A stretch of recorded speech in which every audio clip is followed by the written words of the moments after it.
The Russia-Ukraine war continues to intensify meanwhile, with major strikes reported on both sides.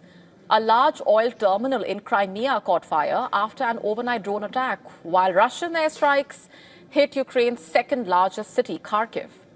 Both countries targeting critical energy infrastructure as winter approaches, signaling a rather dangerous phase in this war, which is now entering its fourth year. With flames and smoke rising over the oil terminal in Crimea after a series of explosions, satellite images from NASA's fire tracking system confirmed intense heat signatures across the site.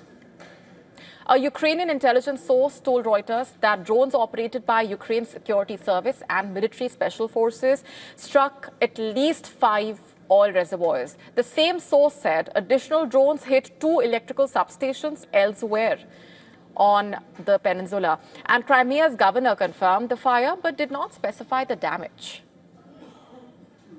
Feodosia has faced repeated attacks in recent weeks.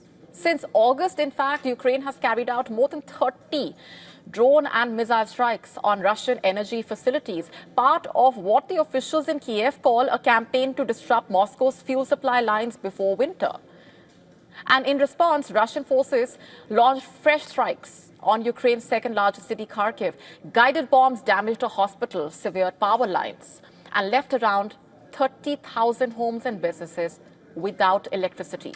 And the local mayor has said the explosions shattered windows and injured at least 4 people, mostly from flying glass. Some patients were moved to other wards as emergency teams worked to restore the services. Firefighters in the northeastern Ukrainian city of Sumy, meanwhile, could also be seen extinguishing a fire sparked by a Russian strike on a non-residential building in the early hours of the morning. Energy and power infrastructure have increasingly become central targets in recent weeks, both sides trying to weaken the other's ability to sustain the war effort through the colder months. Last week, missile and drone attacks across Ukraine cut power to over 1 million customers and disrupted water supplies in several parts, including Kiev.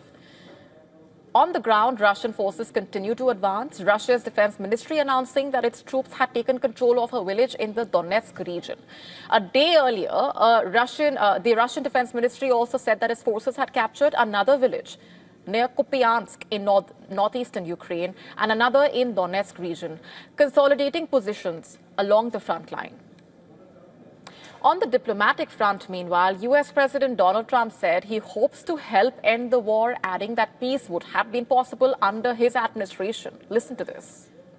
Had the election of 2020 not been rigged, you would have millions of people living just in Russia, Ukraine alone. That would have never happened. And it didn't happen for 4 years. And I knew Putin very well. It was the apple of his eye. All the things I've said would have never happened. We had an incompetent administration. In fact, Trump also reiterated that the Turkish president could play a pivotal role in ending the war between Russia and Ukraine. The Kremlin responded by welcoming Trump's interest in pursuing peace following the ceasefire in Gaza. The Ukrainian president has announced plans to visit the United States this week. He said he will be discussing new military aid packages, including potential long-range missile systems like the Tomahawks. Zelensky added that he expects to meet Trump later in the week and will also hold talks with the U.S. defense and energy companies and members of the Congress. As winter nears, both Moscow and Kiev appear determined to gain advantage, be it on the battlefield, in the skies, or at the negotiating table.